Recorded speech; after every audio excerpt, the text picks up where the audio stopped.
Hello and welcome to Views on News. I am Jawad Tehami. Now, India's northeastern state of Manipur has been in a grip of violence and ethnic clashes since the start of May, with over 160 people have been killed, over 300 have been injured, and this particular conflict has also resulted in the displacement of tens of thousands of people.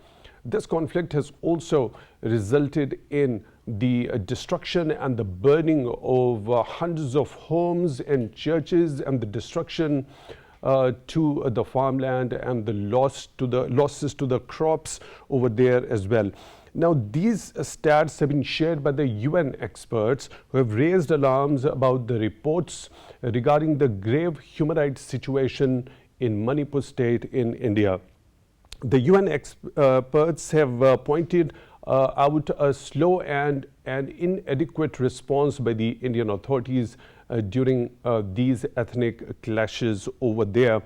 The experts also say, let me quote, "We are appalled by the reports and the images of the gender-based violence targeting hundreds of women and girls of all ages and predominantly of the Kuki ethnic minority," unquote. However, India has rejected these concerns, saying that the situation in Manipur is peaceful and stable. On the other side, we have also seen Manipur state has filed cases against the members of the Editors Guild of India after this particular editors body raised alarms regarding the biased reporting and the coverage of the local media, also highlighting the partisan role of the state leadership during this particular conflict. Now, New Delhi-based Press Club of India has demanded the withdrawal of these charges against the members of the Editors Guild of India. We also know since the ethnic clashes erupted in May, the population of 3.2 million in Manipur state remain without the facility of internet, and this particular thing has also been highlighted by the Editors Guild of India in its report. To discuss this situation, the kind of findings which have been put forth by the UN experts regarding the ethnic clashes and violence in Manipur, we are honored to have been joined in the studio by Mr. Jauhar Saleem, his former Foreign Secretary of Pakistan. Mr. Jauhar, thank you very much for your time, for being with us on Views on News. Right, really appreciate that. In the studio, we are also honored to have been joined by Brigadier Retired Masud Ahmad Khan, Senior Analyst. Brigadier Masud, thank you very much for your time, also for being with us on the show tonight. Really appreciate that. Let's begin the discussion with you, Mr. Jauhar. Now, these findings by the UN experts, what do you understand out of these, how concerning the stats and the findings are? Yeah, this was a group of about 20 UN experts. It included two special rapporteurs. One, the special rapporteur for violence against women and girls, which happens to be Ms. Reem Al-Salim. Then the UN special rapporteur against torture, Alice Jill Edwards. So this body is, of course, it was appointed by the UN Human Rights Council, but they are independent. And the findings are very impartial, and these are experts in their areas as well. So what we have seen there in Manipur happening, this cycle of violence is nothing new in India. This has been oft repeated in the length and breadth of the country. These northeastern states, which are also called the Seven Sister States, they have long faced insurgencies. There have been separatist movements. There have been movements for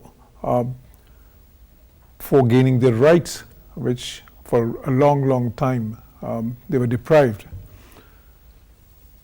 More recently, the violence there is more ethnic based.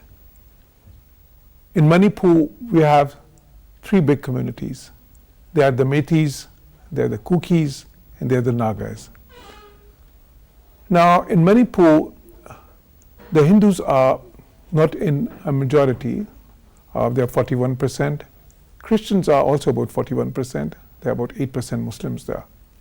And they're divided amongst these communities.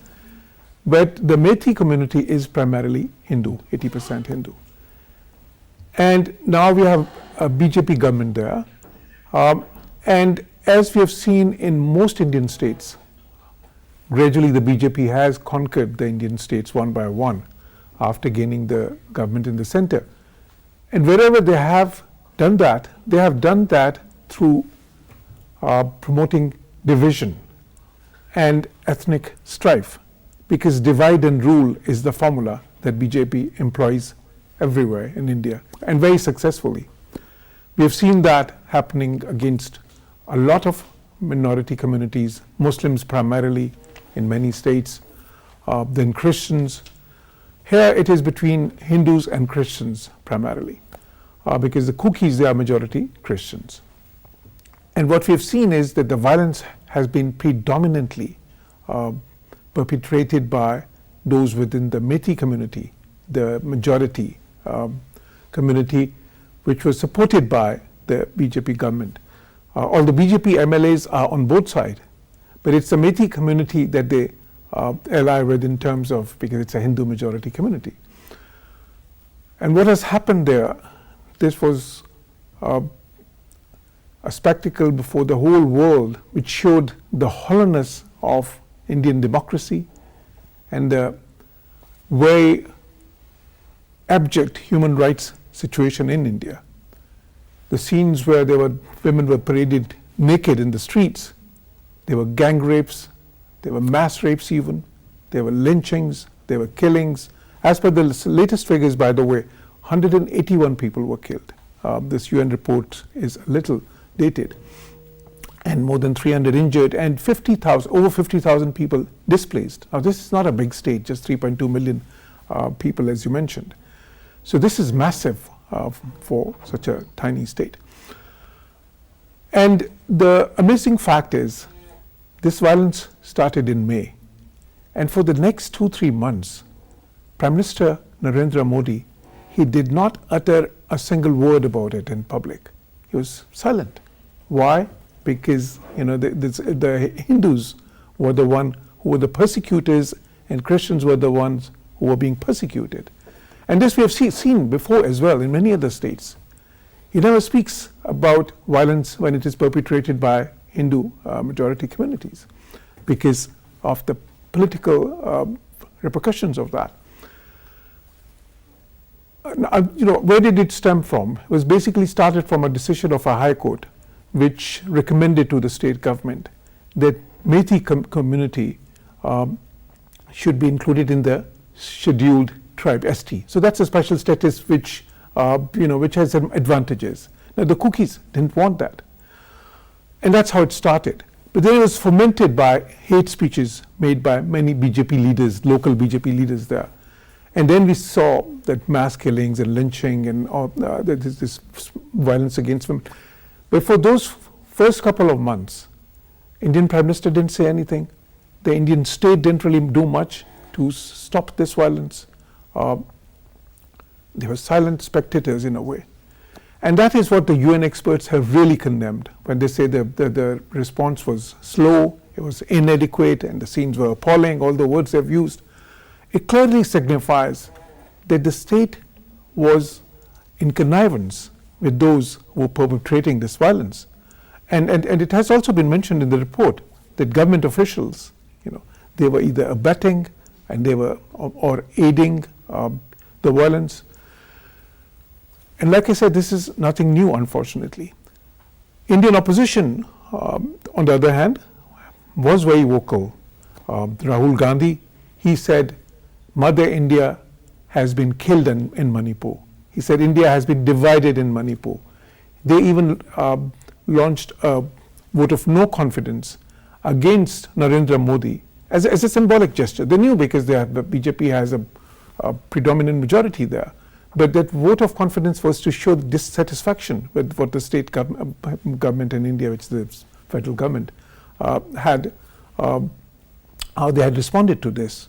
And the opposition, and there were rallies and there was, demonstrations in Manipur and other places, especially in terms of the violence against women. And we have to remember here that India is one of those countries in the world where you see the most cases of violence against women, and there has been a lot of hue and cry in the past as well.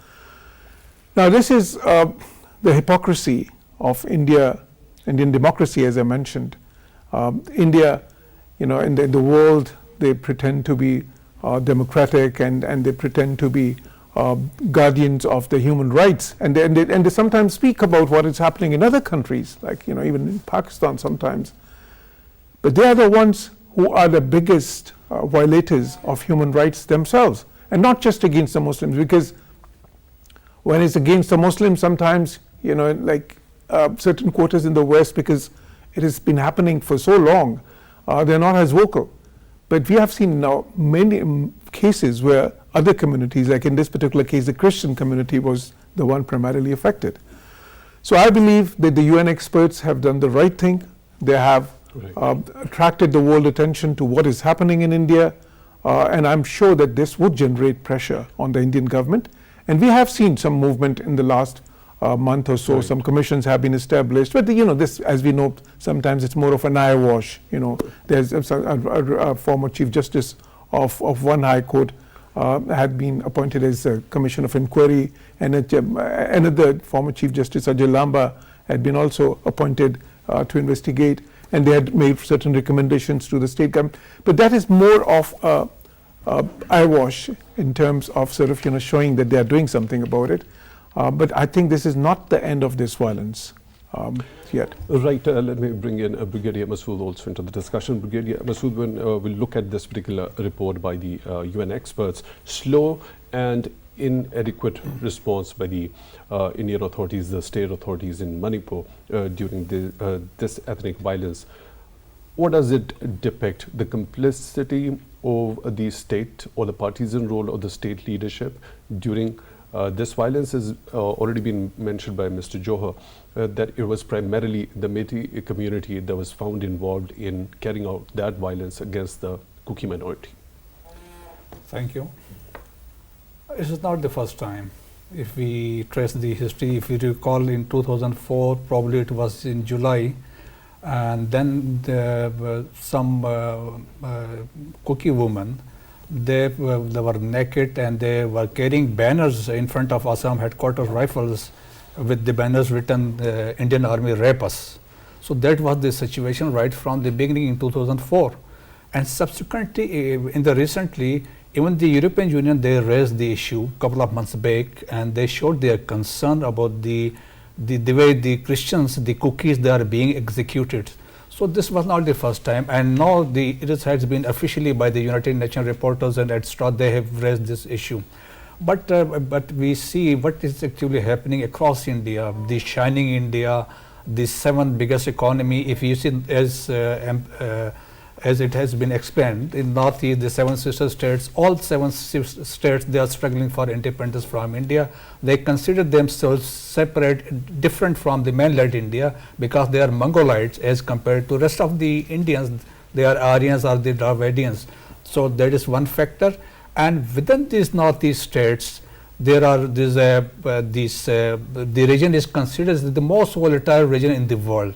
And Manipur is the most volatile state after Indian illegally occupied Jammu and Kashmir. So in Manipur, if we trace the history, in 1861, this Manipur was basically annexed and captured, occupied by the Britishers, but there is separate identity was maintained. And after partition, in 1947, they declared their independence. They had their constitution, but in 1949, that Manipur was occupied by the Indians by force. And in 1972, it was made a state of Indian Union. And then from that onward, from 1947, separatist tendencies started, and they struggle for the India. Even the Hindus who are in this state, as explained, they are not the basically, they are different Hindus as compared to mainland Hindus. They are traditional and they have different beliefs. So therefore, then there was basically, as it was said, that the Kukis, they live in the hills areas, A majority of them, they are in there, as there are 41% of the total population. The Metis, they are in the Bhol Valley, the plains. So therefore, now the cookies, they consider they are being deprived of their those privileges they were going to get, they were getting from the state, the jobs opportunities, the quota system, etc. Now they have, the Metis, they have been declared as the scheduled caste. So those facilities or the jobs and quotas, now those going to be divided. And actually after this was on 3rd May, the insurgency or the civil war started between the two communities, and basically the Christians, the cookies, they are at the receiving end, and they have also accused the security forces of also 1 lakh plus they are operating inside Manipur. They are taking sides of the Metis.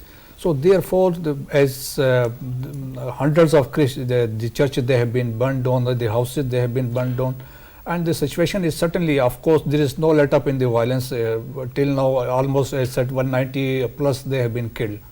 So, Brigadier Masud, what I understand from your take is that there weren't any sort of divisions among the Hindus and the Christians, because both of them had been vying for a separate state from India, right? Do you think during these clashes the divisive policies of the BJP have worked out Exactly. to create division between the two groups who were not at loggerheads before? Yes, as we have seen right from 2014 when BJP took over in the powers, we have seen what happened actually in Gujarat and subsequently in Delhi when the killing fields of Delhi, and then most recently in Haryana, Mewat, what actually happened. The Muslims, they were receiving hand, and according to the Bible of RSS, they say the Muslims are #1 enemies, followed by the Christians, they are the #2. So therefore they are targets. So it was in rest of India, it was basically the Muslims, they were targets, and in Assam, of course, when they introduced this NRC, again the Muslims, they were target. Here in case of Manipur, the Christians, they were almost equal to the Hindus. And if you see in the northeast India, majority, they are basically Christian, whether it is Mizoram or other states. So basically it was a let loose, or they were given an opportunity to teach them a lesson basically. So that's why basically these cookies, basically the casualties are everything, whatever has happened in Manipur, it's basically the cookies they are at receiving, and that is very unfortunate. And despite the fact that Prime Minister Modi did not utter a single word, even their Godi media did not highlight it, especially those when there's I'll come to that point, the role of the local media over there. So targeting a community of 41% in a certain state, making the other 41% go against it, what purpose does it serve of the authorities? Basically they want to basically sort of a pressurizing thing, and so that they can, as the message is very clear, the India is for Hindus. Hindutva, there's the philosophy which they are now propagating, it is for Hindus, and the message for Muslims and rest is either you come back, Gar Wapsi, or you leave India and go to elsewhere or Pakistan. Is same the message to the Christians, or you march back to the Hinduism. That is the message they are trying to give them to all. And we have seen even in the Uttar Pradesh, Aditya Yogi and etc., they are also propagating the same philosophy. And so unfortunately for the rest of the international communities, the shining India is a secular India, but due to their own conditions and their own interests, they are keeping quiet on the situation in India. But unfortunately Muslims, Christians, and Dalits, Sikhs, all the minorities, they are at the receiving end. And let me quote Khushwant Singh in early 80s, he predicted the Hindus, they constitute 80% of the total population of India, and he said with the due course of time, a time will come, Hindutva will become the state religion. So it has happened now. Right. Mr. Jauhar, as you already mentioned, this particular report by the UN experts is going to create some sort of a pressure, but we have seen hours after this particular report by the UN experts, Indian permanent mission over there in Geneva has rejected these concerns by the UN experts. Do you think this report would be truly would be able to create a pressure And by this rejection, and they're saying altogether different thing, that the situation over there is peaceful and stable. Well, first of all, India, they would reject this report, which is very impartial, as we see. This is a body of experts, a large enough body, which is very inclusive in terms of different shades of opinions, and have a great deal of expertise. And this has happened in the past as well. But the fact is that this brings a new dimension, and that dimension is that earlier we used to see such violence was primarily targeted at Muslims in India, in the illegally occupied Jammu and Kashmir, for instance, for years and years. After the August 2019 illegal measures by Indian state government. And there was a lot of international pressure, but India was able to withstand that because of its position as one of the biggest economies now in the world, and of course because of its position as within the Western strategic parameters. But the new thing here is that the violence is now perpetrated against Christians. And there are many countries in Europe, for instance, Italy, where I was ambassador once, there any violence against Christians in the world, wherever it may take place, is taken very seriously, because they see themselves as, in some ways, the guardians of Christian values. And because of that, I think the new perspective would be that, okay, it's not about Muslims in India anymore. It's about all religious minorities. And BJP's this very, very successful policy of dividing and ruling in every state, they create such divisions. And then in every state, they support the Hindu mobs in perpetrating violence against other communities. Because what that does is that coalesces, that strengthens their support amongst the Hindu voters. And they're very confident that support is enough for them, because the Hindus are 80% of India. And it has worked so far, particularly against the Muslims, as it has been mentioned, in the occupied Jammu and Kashmir, in Haryana. Earlier, the most successfully Modi did it was perhaps in Gujarat, where it all started. The infamous massacres of Muslims that we witnessed there, that the world witnessed there, and after which Modi was blacklisted on the basis of his human rights record.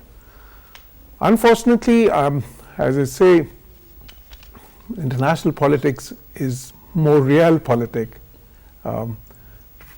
than a conflict of principles or values.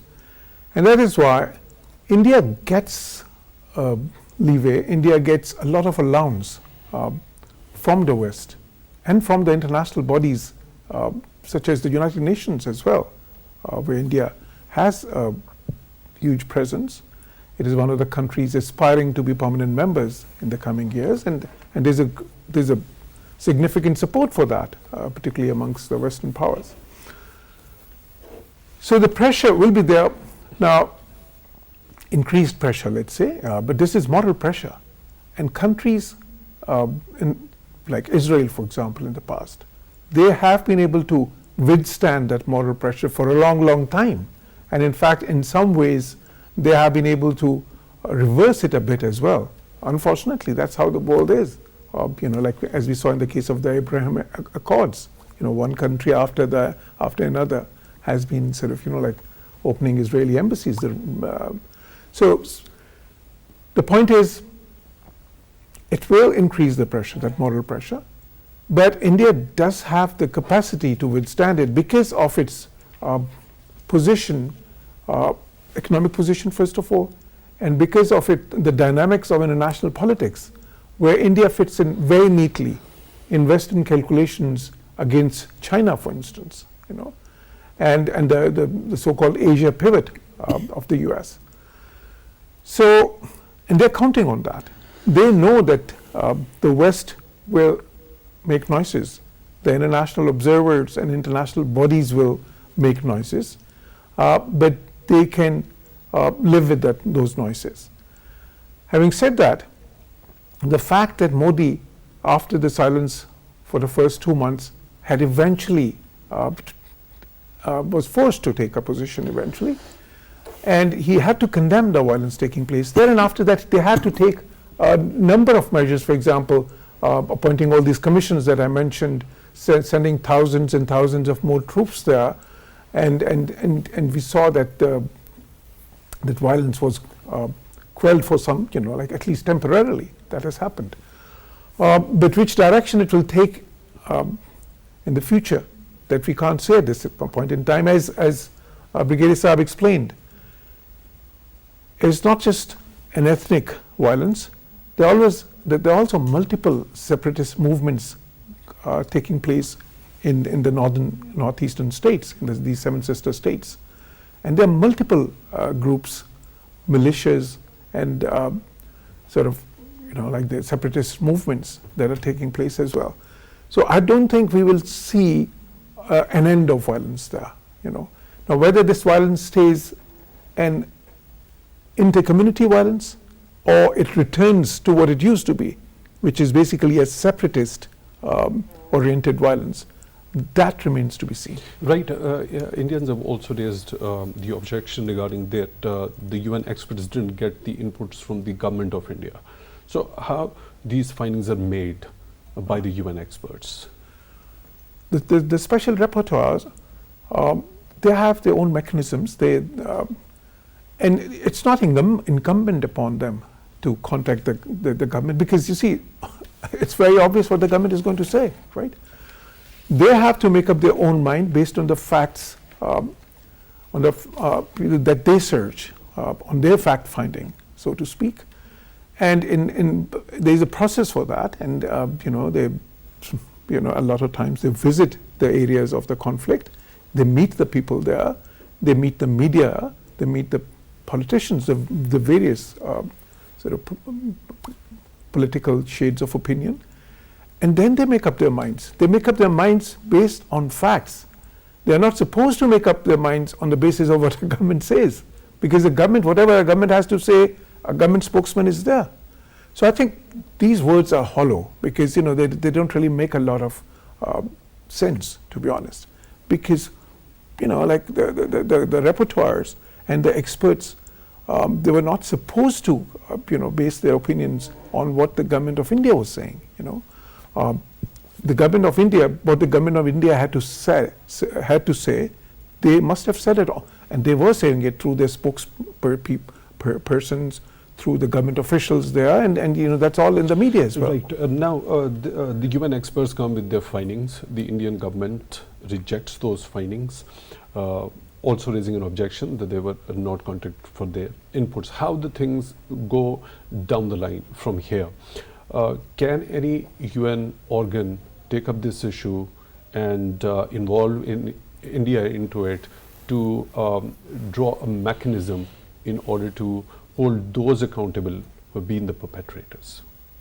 Well, the UN Human Rights Council, they have their own mechanisms and processes, and such matters, they stay before the council as long as they don't see a culmination in terms of a resolution or sort of a total abatement of violence.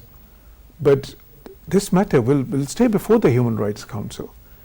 This matter will be debated. This matter will continue to attract attention. It would not just die down just because the Indians have rejected. That rejection doesn't matter. That's not important. And of course, they had to come up with some excuse. So the excuse is that, they haven't really incorporated our point of view. They were not supposed to incorporate their point of view. They were supposed to incorporate the facts of the matter. They were supposed to incorporate their own sort of, like analysis, and that's what they did. So this is not the end of this matter, this, and we will see how it plays down. That particular question, why I do ask it, because these UN experts don't represent the official stance of the UN, right? So there has to be an intervention from any UN organ. That is the Human Rights Council, and it's the countries, because it's the countries who are members of the Human Rights Council, and those countries, they can raise this matter then, because these experts are appointed by the Human Rights Council, but they are independent in terms of their working and in terms of their findings, and they do not represent the views of Human Rights Council as such. But when the countries take it up, the members take it up, then the matter is debated, and that is when these reports come into play, because then the members can, they can point out to different statements and facts that the reports contain. And of course, these reports make an impact upon the views of the members. So that is where the importance lies. Brigadier Masud, when you talk about the kind of concern that have been raised regarding the treatment towards the women, now let me quote what the UN experts have to say regarding that. We are appalled with the reports and images of gender-based violence targeting hundreds of women and girls of all ages, and predominantly the Kuki minority. The alleged violence includes gang rape, also parading the women naked in the streets, severe beatings causing death, and burning them alive or dead. Why women are being targeted specifically during this? This is very unfortunate, and India probably is the #1 leading country when we talk of cases of sexual violence and molestation is concerned. Delhi is the #1 capital or the city in the world, and we have seen what is happening across Indian illegally occupied Jammu and Kashmir, elsewhere against Muslims, Dalit, etc. So same is case here in Manipur. The Christians basically, again, they are docile, and they are basically at the receiving end, and the entire basically the security forces, as they have raised this point by the cookies, they are siding with the Metis. So therefore they are at the receiving end, and they have left their houses and they have gone to the hills and even beyond those areas where they were previously living now. So they are under threat, and even there were reports previously, their women, they have been taken by the Metis. So that is very unfortunate. The only thing is, international community, as it has been explained, it is very unfortunate. It is basically game of interest.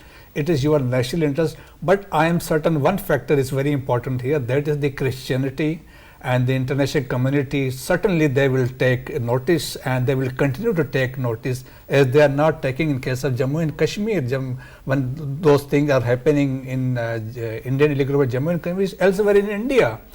And we have seen what happened actually East Timor when we draw a comparison between Kashmir and East Timor. So that is the high hypocrisy of the international community. Let's see, but as a human being, we understand this very important thing, to protect the lives of women across the globe. Using sexual assault, gang rape as an instrument of violence. We've seen in the case of IIOJK also. Yeah. Rape being used as a weapon of war. It is basically as a tool, as you said, as a weapon, as a threatening them not to support the Kashmiris, the Hurriyat leaders, or those Hurriyat persons, the fighters, and they are sympathizers, doing any service, any support to those operating against Indian security forces. So that is the message given to these women, that they can face this criminality, or they can be molested. That is very unfortunate part of it, and that is what is happening across Indian illegally occupied Jammu and Kashmir. So we saw Prime Minister Modi breaking his silence after months after the ethnic clashes broke out in May, over a video that surfaced regarding 2 Christian women being paraded naked there in the streets. He's saying that the perpetrators would be held accountable and the justice would be done. This was very late, that too, after when the opposition was basically They were very, they visited this site, and Rahul Gandhi went to the Manipur state, and subsequently the issue was raised in Lok Sabha, and subsequently it was discussed. But unfortunately, the Indian media, the Gandhi media, even this video, those women, they were paraded naked, went viral. Even then, this was not reported by the Indian media. It was kept, they were kept unless international community took notice of these certain issues when that was happening inside the Manipur. So that is very unfortunate. It is basically gave again interest, and Modi's interest is certainly elections are near, 5 states election this year and general elections next year in May. So therefore, they are looking for the opportunities to get the Hindu votes as explained, and there are all I have my fears that as Satyapal Malik has explained, and that their advocate probably Bhushan, and he is also they are planning to have a false flag operation in the near future, and that's why the grounds are they are making. So let's see what's happen next. Right, Mr. Jauhar, how does the international community, particularly when you talk about the gang rape and sexual assault against women in a conflict zone in particular, how does the international community or the UN mechanism in particular look at these issues and how do they approach it? Well, any violence against women is taken very seriously by the international community in the UN, bodies which deal with the human rights in particular. So what we've seen in these instances, parading women in, naked in the streets, and then openly being sexually assaulted, gang rapes, mass rapes, I think this has had a because it's all then portrayed by the media, you know, like in the world, this is a very interconnected world today. Whatever happens in one country, particularly when you have these type of heinous crimes, and these are crimes against humanity, when they take place in any country, they attract worldwide attention, not just by the human rights jurists or experts or human rights bodies, but also by the opinion makers and influencers all over the world. And that, most of all, what it does is it affects or tarnishes the image of a country. Now, India has built a brand. Unfortunately, in building that brand, they have taken many segments of our legacy as well. Now that brand, as it has been termed, the Shining India or Incredible India, and an India Rising. Now, when that is seen against what happens in India, these type of events, then you see there is a contrast, and then people start thinking, like not just politicians, not just experts, but opinion makers everywhere. They start thinking, is that the country that we thought India is? And that probably is the biggest hurt that they get out of this, because this can affect country brands in the world today. They can affect your trade, they can affect the flow of investment, they can affect sometimes even because the relations are also, they're based on interest, but also on perceptions, more than values and principles, perhaps. So that is why Modi eventually, once he realized that now things are going in a direction where it can hurt the image that he's trying to build, and Modi is very, very conscious, or is in some sort of an evil genius at image making, and he is always very cognizant of the fact that this image can be dented by certain events or certain actions. That is why and this government is planning to hold a beauty pageant in internationally recognized disputed territory, IIOJK. Yeah, I mean, it's very unfortunate again, but exactly, you see that this... Don't you think it's going to be a counterproductive? Well, we hope so, and because it is, it's unfortunate that in placed this IIOJK, which has been suffering for the last many decades, and particularly the last 3 years after the August 2019 actions. There, they are trying to show the shining India, so to speak, and not just that. We have to remember that the G20 conference, some meetings of that conference, and in the past also they've tried to hold many other international moots there, which were boycotted by some countries, as we know. So there are two things at work here. One is, okay, gradually project that disputed territory as part of India internationally, like as nothing untoward or nothing illegal is happening there, through these conferences and everything. And then these beauty pageants, of course, we all know what type of audience that attracts. It attracts a worldwide audience, and beauty pageants and these, or fashion pageants, or filmmaking, or like these media are very important in today's world in terms of image making, and not just image making, but maintaining an image as well. And you're right, yeah, that is one of the reasons that impression. Yeah, exactly. Right. Brigadier Masud, very quickly regarding the role of local media over there. The Editors Guild of India in its report has said that there was biased coverage by the local media over there.